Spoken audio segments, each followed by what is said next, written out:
Hi friends, ఇప్పుడు మనం chicken curry ఎలా ప్రిపేర్ చేయాలో చూద్దాము. ముందుగా ఫ్రెష్గా కడిగిన 1 kg చికెన్ తీసుకుందాము. తర్వాత అందులో కొంచెం పసుపు వేసుకుందాము. తర్వాత 2 టేబుల్ స్పూన్స్ కారం అనేది అందులో యాడ్ చేస్తాము. తర్వాత ఉప్పు కూడా ఒక 2 టేబుల్ స్పూన్స్ వేస్తాము. తర్వాత మేము ఇంట్లో తయారు చేసిన అల్లం వెల్లుల్లి పేస్ట్ అనేది ఇందులో యాడ్ చేస్తున్నాము. తర్వాత 1 టేబుల్ స్పూన్ ధనియాల పౌడర్ కూడా వేస్తాము. ఇందులో ధనియాల పౌడర్ కూడా వేసేసాము. ఇప్పుడు మనం గరం మసాలా తీసుకొని కొంచెం చల్లుకుందాము. వన్స్ గరం మసాలా కూడా చల్లుకున్న తర్వాత మనం చికెన్ మసాలా తీసుకొని చికెన్ మసాలా కూడా చల్లేసుకుందాము. దీనిపైన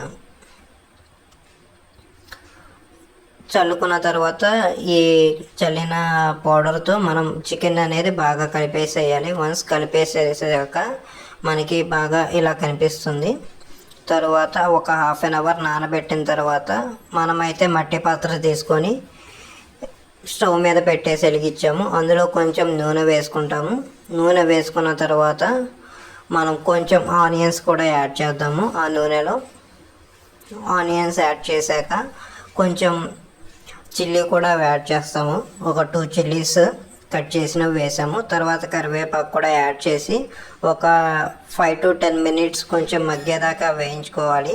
తర్వాత ఇంతకు ముందరగా నానబెట్టిన చికెన్ అనేది తీసుకొని మనం వేగుతున్న ఉల్లిపాయల్లో వేసుకొని బాగా కలిపేసుకోవాలి. సో మనం ఇప్పుడు ఆ చికెన్ అందులో వేసేసుకొని ఆ ఉల్లిపాయలతో బాగా మొత్తం కలిసేంత వరకు కలబెట్టుకోవాలి.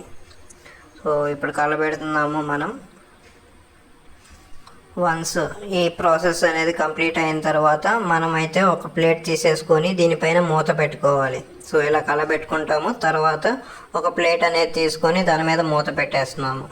తర్వాత కొంచెం లో ఫ్లేమ్లో పెట్టుకోవాలి. ఎందుకంటే చికెన్ అనేది కొంచెం ఉడుకుతూ ఉంటే చికెన్లో నుంచి వాటర్ అనేది కొంచెం బయటకు వస్తూ ఉంటుంది. సో మధ్యలో మనం ఇలా ప్లేట్ తీసుకొని ఒక్కొక్క అటు ఇటు కలబెడుతూ ఉండాలి. ఎందువల్ల అంటే కలబెట్టడం వల్ల చికెన్ అనేది బాగా ఉడుకుతుంది అన్ని ముక్కలు. సో ఇప్పుడు మనం రెండోసారి తీసాము. వాటర్ అయితే ఇంకొంచెం ఇంక్రీజ్ అయింది ప్రీవియస్ కంటే. సో మనం చికెన్లో కొంచెం గ్రేవీ కావాలనుకుంటున్నాం కాబట్టి కొంచెం ఎక్స్ట్రా వాటర్ అనేది యాడ్ చేద్దాము. యాడ్ చేసి ఒక 10 to 15 కలదిప్పేస్తాము. కలదిప్పేసిన తర్వాత ఒక 10 to 15 minutes అయినా ఉడకబెట్టుకున్న తర్వాత ఇలా వస్తుంది. మనం ఉప్పు, కారం, పసుపు ఏమైనా కావాలంటే చూసి వేసుకుంటాము. తర్వాత కొత్తిమీర కూడా వేసేసుకొని కలుపుకుంటాము. సో వన్స్ ఇలా కలుపుకున్న తర్వాత ఇలా వస్తుంది. సో ఇది ఇలా తయారు చేస్తాం చికెన్ కర్రీ.